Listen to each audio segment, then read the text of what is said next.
give you one word, and you have to come up with every song that has that word in it. So it was me and my group versus another group, and Yeah. the word was life.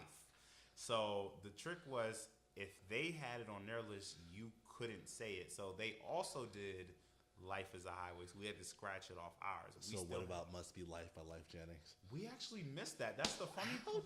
That has two lives in it. The first thing I came up with was "Champagne Life" by Neo. But then what makes it worse is they're like, you actually have to sing the joint.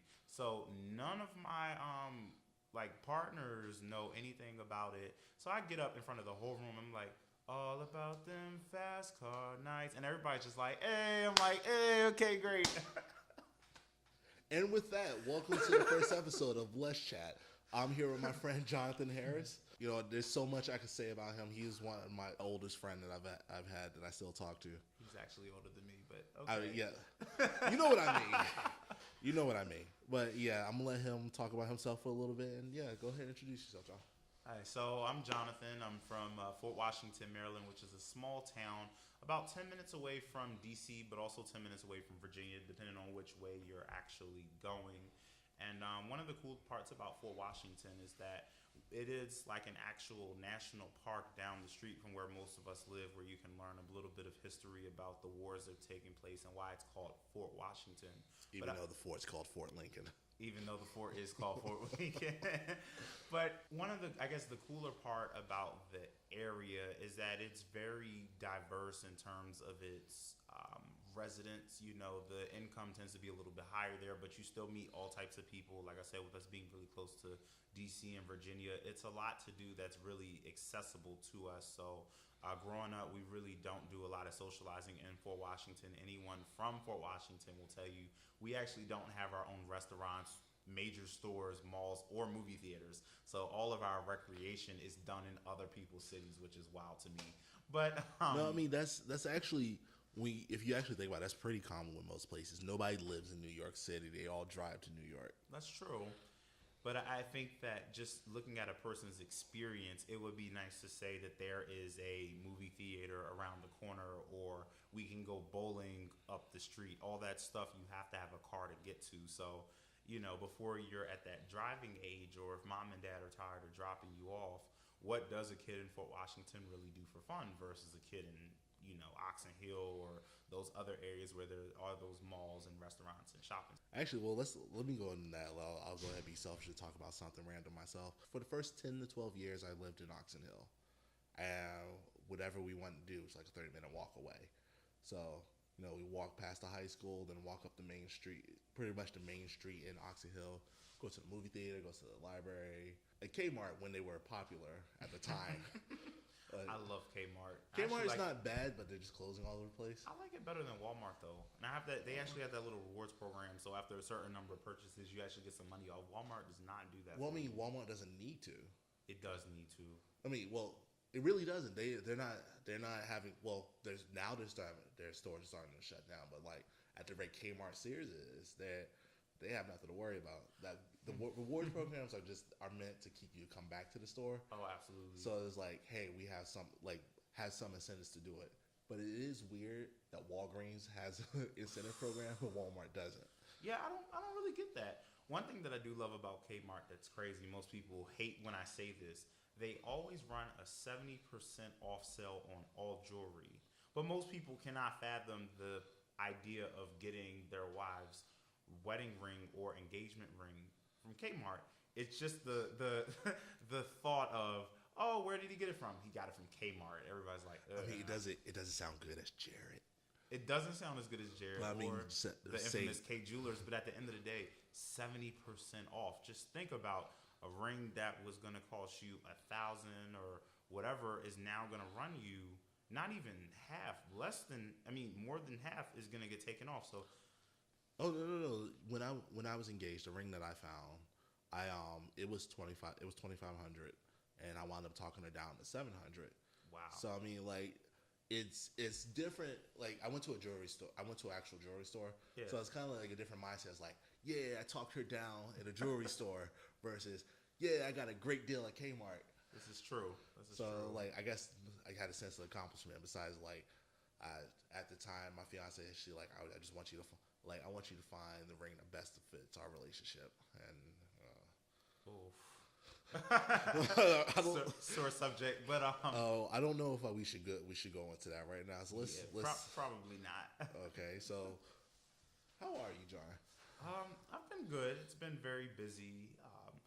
Trying to balance a lot of different projects while still being a good person is one of the hardest things to do. I think that most of us live a life that lacks balance. So we're in a place where if we're really focused on our fitness, that's all we do is fitness, fitness, fitness, and we kind of close out other things and other people as a result of having all of your focus on that goal. But I've tried a different approach where even though I do have goals to accomplish things, I don't want it to be that, oh, you spend so much time doing this that you haven't called your friends, you forgot their birthdays, you did all these things where you've wrecked your personal relationships as a result of building yourself as a professional.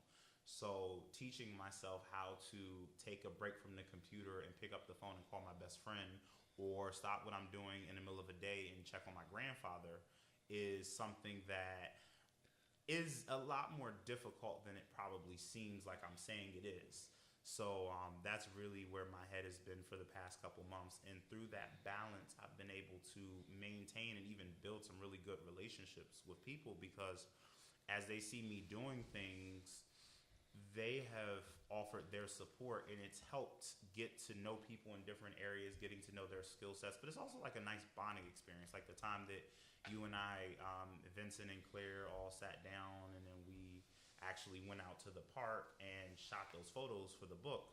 It was like, okay, I appreciate them on a business sense coming together to help me, but it was nice doing something different with my friends that we've never done before. And with two of my friends actually loving to do video and photography work, it's cool to step into their realm for once and kind of see what their life is like. So it's been good. Coming up in the fall, my radio show will be returning. It'll be back around, I want to say, either the end of August or early September. Thinking Out Loud will still be Wednesdays at 5:30 on what is it? WWLU 88.7 FM. I always mix that up. I want to say 95.5 because that's our major radio Not station. Not afraid of the shameless plug at all. At all. Never be ashamed of the plug. But outside of that, I'll be releasing my YouTube channel very soon. Judicious Life is the company that it'll be under, but the specific series itself that's coming to YouTube will be Words for Wednesday. And as you know, that's going to be various inspirational videos. Sometimes not inspirational, more so, I would say, educational. This is what's going on in your community. I need you all to wake up and get up. And that'll come out every other Wednesday or some system, but twice a month you can definitely expect to see a new video from me about different topics that pretty much relate to all aspects of life. Some people will get the message a little bit more than others, but the goal is that you'll see the trend of inspiration, and it'll ultimately make you want to make better decisions in your personal life. Okay.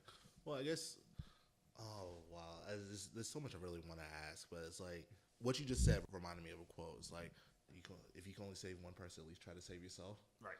So it's like, how do you really just go from like choosing to like, I want to better myself to I want to do this to better everybody else?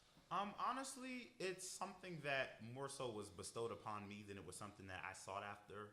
I realized at a very early age that I have the ability to create emotion out of other people.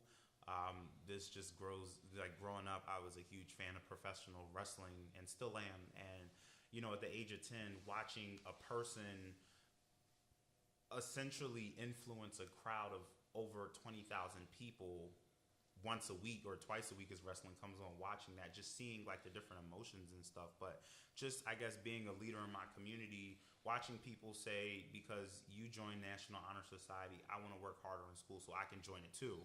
I didn't join it so that you could join it. I joined it because it was a great experience for me. But it's cool to see that the ripple effect is that you started a chain within your friends and even some of your, non-friend classmates, that something that you did has opened the door for others to want to try. And even outside of yourself, I was one of my few friends that actually went to an out-of-state school. So even taking that realm of going to college in another place that was far away from home, opens the door for many other people who are afraid to leave their cities. And with a lot of these different areas, people will come up to you and say, I saw you do this on Facebook. I want a little bit more info because I'm considering doing the same thing. And I'm like, wow, like it's cool to see that sometimes you're just the person who has to open that door.